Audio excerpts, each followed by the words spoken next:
Yeah, I'm perfectly happy with my age. I mean, if this is what 71 looks like, I'm not worried about 81 or 91. 71, John Komoroske is in the best shape of his life. He rides 30 to 50 miles a day, 5 days a week, and here's the thing, he believes you can do it too, with the right group of friends.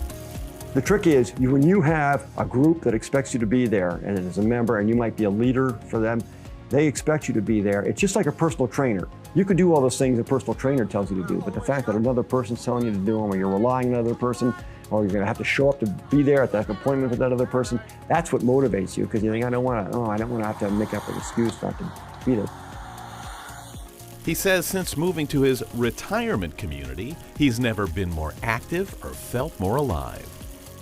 Did you feel like, oh my God, 65, I'm not ready to slow down. I'm healthy, I'm energetic, and the last thing I want to do is be around a bunch of old people. Let's do it again, yeah!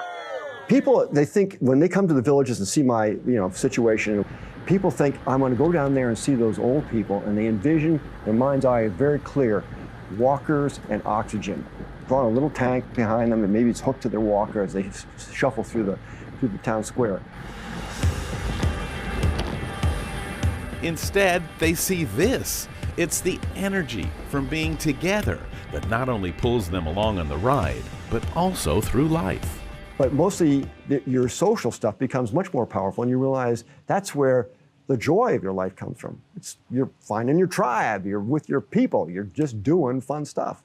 It's great. So when we're growing up, yeah, if we would have thought in our heads, imagine somebody who's 65 or over, we would not picture them on a bicycle riding mile after mile. Oh my God. Because when we're kids, we think of 65 to 95, the same thing, and the image is the walkers and the oxygen. It's not. People are pretty vibrant and pretty exciting when they're certainly this age.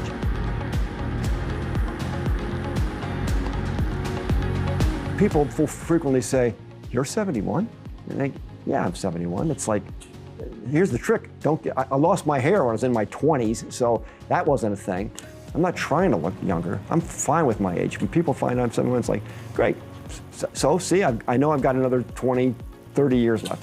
And he hopes to spend as many of those years as possible just like this. You are meditating, you are in your groove just with these people. It's like a flow, a physical flow. You're just sailing along with them. And the idea that it's hard to get up this hill a little bit, but then you don't really think about that because you're with everybody and you're getting pulled along by the peloton.